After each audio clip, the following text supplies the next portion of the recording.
हमारी सारी YouTube family को रिटायर्ड पंजाबी की तरफ से प्यार भरा नमस्कार। आजकल हमारी बहुत एफर्ट चल रही हैं हमारी नई कैंपर वैन बिल्ड करने के लिए, और उसको रिवील करेंगे हम बाद में कि कौन सी गाड़ी ले रहे हैं।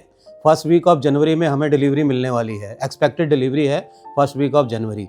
और उसके लिए लेकिन हमें इतनी तैयारियां करनी पड़ रही हैं। अब पता चल रहा है कि एक्चुअल अगर आप कैंपर वैन बनाते हैं तो आपको कितनी मेहनत करनी पड़ती है। अलग अलग मार्केट्स में जाना पड़ रहा है सामान ढूंढने के लिए, और ऐसा इसलिए भी कर रहे हैं कि जब डिलीवरी मिलेगी तो उसके बाद हमें तुरंत ये फिक्सचर जो भी फिटिंग्स हैं उनको लगाने में ईजिली अवेलेबल हो हर चीज़। और मेरा बेटा आज सुबह से मार्केट गया हुआ था, बहुत हंट कर रहा है ये, और कुछ चीज़ें खरीद के लाया। निखिल क्या क्या लेके आए हो? एक तो हॉब है, एक किचन सिंक है, बाकी हमारा जो पावर सिस्टम जो हमने बनाना है उसके लिए बैटरी, इन्वर्टर और पैनल्स ये सब आ गया। एनर्जी सिस्टम जो बनाना ना, उसके लिए काफ़ी दिनों से हमारी रिसर्च चल रही थी नेट से, और उसको फाइनल कर लिया था हमने। तो निखिल ले आया वो सारा सिस्टम। अभी आपको दिखाते हैं क्या क्या हम लोग लेके आए हैं। तो सबसे पहले दिखाते हैं हम आपको हमारा हॉब जो कि किचन में लगेगा। हमारी जो कैंपर वैन में इनबिल्ड किचन होगी हमारी। ये कौन सी कंपनी का था, मेरे दिमाग से स्लिप हो गया। ग्लेन का हॉब है ये हमारा।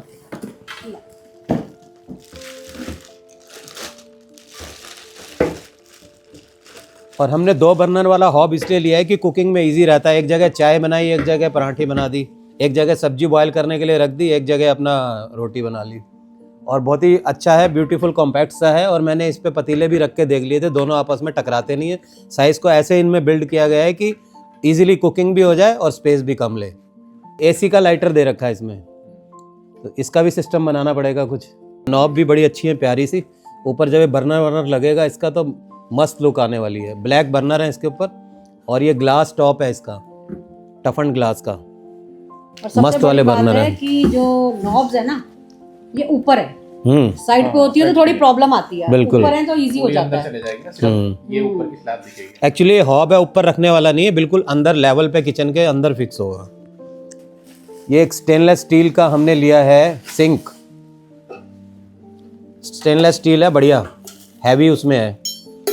तो ये हमारा है लगभग 9 बाई 12 इंच का, तो उसके लिए ठीक है। ये अंदर तो अभी इंसुलेशन लगी हुई है, ये उतर जाएगी, अंदर से स्टील निकलेगा। तो कैंपर वैन के हिसाब से साइजेस भी बहुत ज़रूरी होते हैं देखने की, कॉम्पैक्ट हो और इतना भी छोटा ना हो कि उसमें आदमी बर्तन ना धो पाए। इसमें पतीला भी धुल जाएगा और प्लेटें वगैरह भी इजीली वॉश भी हो जाएंगी, और साइज़ भी कम है इसका। इसके लिए मेरा ख्याल 1 महीने से रिसर्च चल रही थी। ये है एक हमारी लिथियम फॉस्फेट बैटरी, जो कि हम अपने आप DIY करेंगे। इसका एनर्जी का सिस्टम जो बनाएंगे, तो उसमें हमने लिया है ये 1250 वॉट की बैटरी, और इसकी लाइफ स्पैन जो है 20 ईयर्स है, और 3000 सर्कल इसको आप चार्ज कर सकते हो। और इसके काफ़ी रेटिंग जो है ना नेट पे अच्छी दी हुई थी, तो हमने यही वाली बैटरी चूज़ की। ग्राफीन की बैटरी है ये। वैसे तो एक हमने छोटा पावर बैंक और भी लिया था इको फ्लो का 512 वाट का, बट जिस हिसाब से हम अपनी दूसरी चीज़ें लगा रहे हैं तो हमें इसकी ज़रूरत भी पड़ेगी, इसलिए एक बड़ा पावर बैंक भी हम बनाने जा रहे हैं। इसका वेट होगा लगभग 8 किलो वेट होगा इसका। बट अगर इसी में आप लेड एसिड लेंगे 100 AH बैटरी, तो उसका वेट कम से कम 22 kg जाएगा। 3 टाइम्स होता है इसका लगभग। दूसरा उसकी मेंटेनेंस कितनी होती है। ठीक है, कलर पसंद आ गया ब्लू? ये तो अंदर ही जाना है। इसमें तो अंदर ही जाना है, कलर क्या पसंद आना है। चलो, वैसे अच्छी होनी चाहिए। दूसरा मेंटेनेंस फ्री होती है। इसकी ये एक अच्छी बात है कि इसमें इनबिल्ड इसका प्रोटेक्शन सिस्टम भी है। उसके बाद ऐप से भी हम इसको मॉनिटर कर सकते हैं, इस बैटरी को। इसका टेम्परेचर कितना है, कितनी चार्जिंग इसकी हो चुकी है, कितनी बैलेंस है, एवरीथिंग ऐप पे हम इसको मॉनिटर कर सकते हैं। ये है हमारा सोलर इन्वर्टर, जो कि फिट होगा इस बैटरी के साथ ही। सोलर से भी इससे हम अपनी बैटरी को चार्ज कर सकते हैं, और इन्वर्टर ये AC भी बना सकता है। सोलर से भी चार्ज होगा। हमारा मेन जो है वो तो सोलर सिस्टम ही रहेगा, सोलर से चार्ज करेंगे। बट इमरजेंसी में अगर क्विक चार्ज करना है तो कहीं भी आप लगा के इसका सिस्टम ऐसा रखेंगे कि आप वायर लगाओ, इसमें प्लग इन करो और इसको चार्ज कर लो। इसमें फ्यूज़ होगा शायद, फ्लक्चुएशन ज़्यादा हो तो ये बैटरी को सेव करेगा और सिस्टम को भी सेव करेगा। निखिल के फेवरेट कलर होते हैं वाइट, ग्रे और ब्लैक। और जब भी कोई चीज़ लाता है ना कलर नहीं होते, तो 90% का 99% वही कलर मिलेंगे, और अच्छे भी लगते हैं, 100 बार से होते हैं। ब्लैक तो हर किसी को पसंद है। बिल्कुल नहीं ये ब्यूटीफुल लग रहा है, वाइट कलर का। नहीं, बहुत सुंदर नहीं, ब्यूटीफुल है। बहुत प्यारा है। और इसका एक बेनिफिट ये भी है, अगर हमें कभी कहीं बाहर नहीं जाना है, काफ़ी टाइम तक हम हैं अपना घर में, तो इसको हम घर में भी यूज़ कर सकते हैं। 1250 भी ये काफ़ी होता है, तो दोनों काम हो जाएंगे इसके। एक तो ये सोलर से भी चार्ज होगा और पावर से भी। बिल्कुल। डिजिटल डिस्प्ले है इसमें। हाँ, डिजिटल डिस्प्ले है ये। वो स्विच कहाँ है, जैसे ऑन ग्रिड या ऑफ ग्रिड करना है इसको? तो ये पीछे है 3 बटन। ये ग्रिड प्रायोरिटी है, ये बैटरी प्रायोरिटी है। तो इसका थोड़ा बताओ कैसे ग्रिड प्रायोरिटी से क्या होगा और उससे क्या होगा? जैसे आप ग्रिड प्रायोरिटी जब करोगे तो मोस्टली आपकी जो पावर मिलेगी वो आपको या तो एसी वाले पैनल से, जो आप यहाँ से डायरेक्ट करंट दोगे, अच्छा, या फिर जो आप सोलर पैनल दोगे उसको प्रायोरिटाइज करेगा और बैटरी को कम यूज़ करेगा। और जब आप बैटरी प्रायोरिटी करोगे तो बाहर का करंट जो होगा उसको कम यूज़ करेगा और मेन बैटरी से यूज़ करेगा सोर्स। और अगर हमने बाहर के पावर से इसको चार्ज करना है तो इसका अलग से वायर दिया है? ये रही ना एसी वाली वायर, ये इसकी एसी वायर दे रखी है। ओके, इसमें हम प्लग लगा लेंगे। प्लग लगा दोगे तो बाहर डायरेक्ट एसी से चार्ज हो जाएगा। ओके, और ये सोलर के लिए? नहीं, ये बैटरी में जाएंगे। सोलर की यहाँ पे कनेक्ट करनी है हमने, ये पॉजिटिव ये नेगेटिव। ओके, और कनेक्टर नहीं है इसी में, हमने हाँ, करके उसको टाइट कर देना है। कनेक्टर 2 हमने लिया है इसके लिए, आप पैनल्स को आपस में जोड़ने के लिए। और फिर जो पैनल से तार आएगी वो डायरेक्ट इसमें लग जाएगी, पॉजिटिव और नेगेटिव। एक बात और है, ये 12 वोल्ट के पैनल होते हैं जो इनको आप सीरीज में ही लगाएंगे। अगर आपने डायरेक्ट लगा दिया तो इनकी वोल्टेज बढ़ के 24 वोल्ट हो जाएगी, तो ये बहुत ध्यान रखने वाली बात है। और ये तो वाकई में स्मार्ट है भाई, गोरा चिट्टा है। और ये हमारे हैं सोलर पैनल। पहले तो हम रिसर्च कर रहे थे दूसरी कंपनी का लेने के लिए, लेकिन जब जाके क्वालिटी देखी तो उसकी अच्छी नहीं थी। ये प्राइस वाइज थोड़ा हायर रेंज है इसकी, बट क्वालिटी अच्छी है। इसमें जो लाइट की प्रोडक्शन है वो भी ज़्यादा है। इसमें हाफ कट सेल्स हैं।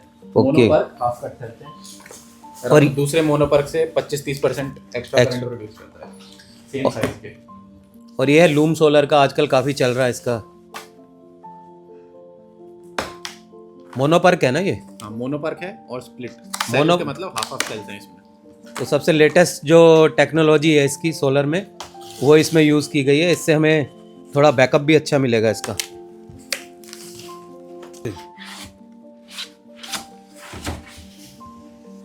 ये हम लोग 2 लाए हैं सोलर पैनल। कितने कितने वॉट के बेटा? 225 450 वॉट। 450 वॉट। ओके, ये कनेक्टर इसमें लगे ही हुए हैं। एक नेगेटिव एक पॉजिटिव होगा ना? हाँ, एक नेगेटिव एक पॉजिटिव है। तो सीरीज में लगाने का सिस्टम देखना पड़ेगा कैसा है। इसका पॉजिटिव उसके नेगेटिव से जोड़ना है और एक एक पॉजिटिव एक फ्रेम एल्युमिनियम का पाउडर कोटेड है शायद, ये नेगेटिव। एल्युमिनियम और पाउडर कोटेड है ऊपर। अब हम लोग इसका आइडिया लगा के ले तो आए हैं नाप का, बट एग्जैक्ट जब गाड़ी पे लगेगा तब पता चलेगा इसका कि हमारी चॉइस और मेजरमेंट ठीक थी या नहीं। बट एनी हाउ इसको हम एडजस्ट तो कर ही लेंगे जैसे तैसे करके। ज़्यादा आधा 1 इंच का फ़र्क पड़ेगा, अगर पड़ेगा तो उसको एडजस्ट कर लेंगे। और सुकून भरी कैंपिंग होगी इससे। एक तो पावर की प्रॉब्लम नहीं है, और जैसे हम लैपटॉप वगैरह एडिटिंग के लिए यूज़ करते हैं तो पावर काफ़ी चाहिए होती है, वो सब चीज़ें इससे हमारी सॉल्व हो जाएंगी। फ्रेंड्स, आप लोगों की जो जिज्ञासा है ना कि गाड़ी हम कौन सी लेने जा रहे हैं, वो तो फाइनल जब हम डिलीवरी लेंगे ना उसी समय आपको बताएंगे। वैसे तो लगभग हमारा फाइनल ही है सब, बट स्टिल आपको हम तब बताएंगे जब हम डिलीवरी लेंगे। ये जब वीडियो आएगी तो आप गैस जरूर कीजिएगा कि हम कौन सी गाड़ी लेने जा रहे हैं। ये सामान को देखते हुए आपको क्या लगता है कि कौन सी गाड़ी में ये सामान लगने वाला है। एक हिंट है कि हमारी गाड़ी 4x4 है, और नहीं, और इससे ज्यादा नहीं देंगे और कुछ नहीं। फिर तो सब कुछ हो जाएगा। एक हिंट देना है बस कि 4x4 है। अब आप गैस कर लो उसमें बिल्कुल कि सामान के हिसाब से कौन सी गाड़ी हो सकती है 4x4। बिल्कुल। अच्छा लग रहा है आप लोगों से बात करके। बिल्कुल ऐसे हमें तो लगता है कि जैसे डायरेक्ट हम आपसे इन्वॉल्व होकर बात कर रहे हैं। एक चीज़ और जो हमने ली थी वो आपको वैसे तो हम एक वीडियो में बता चुके हैं, बट इस समय जब सब चीज़ें दिखा रहे हैं तो ये भी दिखा देते हैं। ये इको फ्लो का हमारा पावर स्टेशन है जो कि 512 वोल्ट का है और बहुत अच्छा फास्ट चार्जिंग वाला है। इसको तो हमने इस वाली जो हमारी कैंपिंग मीटअप हुआ था उसमें यूज़ भी किया, बहुत बढ़िया है। हमारे सारे पड़ोसियों की चार्जिंग इसी से हुई है। ये हम मोस्टली पोर्टेबल चीज़ों के लिए यूज़ करेंगे और ये वाली जो बैटरी है हमारी फिक्स रहेगी कैंपर वैन में। हाँ। बाहर कुछ भी चाहिए कैंपिंग के लिए तो हम इसको उठा के लेके जाएंगे पोर्टेबल। वैसे तो हमारा हो सकता है पावर सोल्यूशन सारा इस बड़ी बैटरी बैकअप से ही हो जाता, बैकअप से हो जाता, बट स्टिल हमने सोचा कि जैसे कैंपिंग करते हैं हम लोग, बाहर नेचर में जाते हैं, बैठते हैं बाहर, कुर्सी मेज लगी है बाहर, तो यहाँ से वायर खींच के इधर ले जाना पॉसिबल नहीं होता और वो ठीक भी नहीं रहता। तो ये पोर्टेबल स्टेशन अपने टेबल पे रखा और साथ ही लैपटॉप चलाओ, कुछ भी चलाओ, म्यूजिक सिस्टम चलाओ, सब चीज़ों के लिए ये लिया हमने। एक बेटर ऑप्शन लगा ये भी हमें। अब आएगा कैंपिंग का असली मजा। एक्चुअली अभी तक हमने कैंपर वैन जो बनाई थी वो बनाई थी, अच्छा था, हमारा काम तो चल रहा था, बट ये हमारा एक ड्रीम प्रोजेक्ट था कि एक अच्छी ऐसी कैंपर वैन बनाए कि हमें बिल्कुल भी बाहर से ज़रूरत ना पड़े, बिल्कुल दुनिया से कट होके भी हम रह पाएँ। जहाँ कुछ नहीं है वहाँ भी हम जाएं और आराम से अपना हफ्ता 10 दिन बिना किसी कमी के निकालें वहाँ पे। ना तो पावर की कमी हो ना दूसरी चीज़ों की, बिल्कुल ऑफ ग्रिड रहें, नेचर से जुड़ के। तो हमारी जो जिज्ञासा थी इसको सेट करने की वो हो गई है शांत। हमने इसको इन्वर्टर को जोड़ दिया, ज़्यादा डिफ़िकल्ट नहीं होता इसका, नेगेटिव टू नेगेटिव जोड़ना है, पॉजिटिव को पॉजिटिव से जोड़ना है। तो इन्वर्टर हमारा स्टार्ट होगा और अभी बैटरी चार्ज हो रही है। इससे हमने एक करंट भी लेके देख लिया, ठीक से काम कर रहा है। फ्रेंड्स, हमने जो इतना लंबे ट्रिप्स किए हैं उसके बाद हमें कुछ चीज़ों की कमी दिखाई दी जो कि हमें ज़रूरी चाहिए लॉन्ग ट्रैवल के लिए। कैंपिंग में तो हम रॉड करते हैं कैंपिंग, वहाँ इतनी चीज़ें नहीं चाहिए होती, जैसे 2-4 दिन के लिए गए हैं। बट जब हम लंबा ट्रैवल करते हैं 1 मंथ 2 मंथ, तो हमें कुछ ऐसी चीज़ें हैं जो बहुत ज़रूरी चाहिए होती हैं। उनमें से एक चीज़ थी, हमें कूलिंग की प्रॉब्लम आ रही थी, हमारा दूध ख़राब हो रहा था, पनीर लेते थे, बटर था, वो मेल्ट हो जाता था। तो हमने एक फ्रिज अरेंज किया है, कार फ्रिज, जो कि फिलिप्स का है, बहुत ही सुंदर है। आपको दिखाते हैं अनफोल्ड करके, इसको अनबॉक्स करते हैं इसको।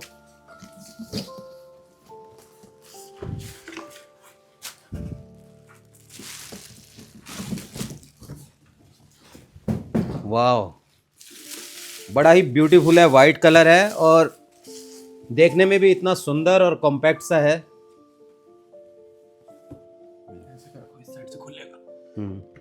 इधर से ओपन होता है। और जय माता दी। इसके अंदर हमारी कम से कम 10-15 कैंस, उसके बाद फ्रोज़न आइटम, बटर और अपना पनीर वगैरह सब कुछ आ जाएगा। और इसका टेम्परेचर जो है -22 तक जाता है और मिनिमम पे आप जितना भी कर सकते हो, 7-8 पे रखोगे तो वेजिटेबल्स वगैरह भी इसमें आप स्टोर कर सकते हो -7 पे। अदरवाइज़ अगर आप फ्रोज़न आइटम रखनी है तो इसका -22 तक रख सकते हैं। और एनर्जी सेविंग है ये, सिर्फ मैक्सिमम जब आप लोड पे चलाओगे इसको तो 40 वाट लेगा, अदरवाइज 30 वाट पे रन होता है। और एक बार कूल होने के बाद इसकी जो कूलिंग 24 आवर्स से 48 आवर्स तक इसके अंदर जो सामान पड़ा है बंद होने के बाद भी कूल रहता है। और फिलिप्स का है, अंडर वारंटी है, 1 ईयर वारंटी है और बहुत खूबसूरत है। डिजिटल पैनल है ऊपर पूरा ब्लैक। दूसरा, ये बना भी इसलिए है कि आप गाड़ियों वगैरह में ट्रैवल करेंगे तो इसका कंप्रेसर की जो टेक्नोलॉजी है वो ऐसी है कि हिलने पर आपको कोई प्रॉब्लम नहीं आएगी। ऊपर नीचे बम्प आते हैं रोड पे तो उसके लिए भी बहुत बेटर है ये। और इसमें अच्छी खासी लंबी वायर दी हुई है। अगर आपने इसको डिक्की में भी रखा है तो आप आगे सिगरेट पोर्ट तक इसको ले जा सकते हो। वायर को सिगरेट पोर्ट में अटैच करना है और कार की बैटरी से ही चल जाएगा जब आप रन कर रहे हैं गाड़ी को। ये बहुत अच्छी फैसिलिटी है इसकी। और एक बार आप कूल कर लोगे इसको ट्रैवलिंग के दौरान तो 24 आवर्स तो कम से कम इसका रहता ही है ना कूल। और ऐसे ही छोटे छोटे क्लिप्स, छोटी छोटी वीडियोस आपको दिखाते रहेंगे अपनी तैयारी की। और आपके कमेंट्स भी हमें चाहिए। अगर आप कुछ सजेस्ट करना चाहते हैं तो ज़रूर कमेंट्स में सजेस्ट कीजिए हमें कि इसको और बेटर कैसे बना सकते हैं और क्या क्या हम कर सकते हैं। दोस्तों, ये जो हमारा प्रोजेक्ट है, हमारा ड्रीम प्रोजेक्ट है। बहुत टाइम से हम लोग सोच रहे थे कि एक 4x4 कैरावैन बिल्ड करें। और ये जो हमने इक्विपमेंट इसमें लगाने के लिए लिए हैं सब, इसके बारे में आपके भी कमेंट्स हम इनवाइट कर रहे हैं कि हमें सजेशन दीजिए कि क्या हम राइट डायरेक्शन में जा रहे हैं और ये जो इक्विपमेंट्स हमने लिए हैं क्या ये ड्यूरेबल हैं और यूज़फुल होंगे हमारे कैरावैन के लिए।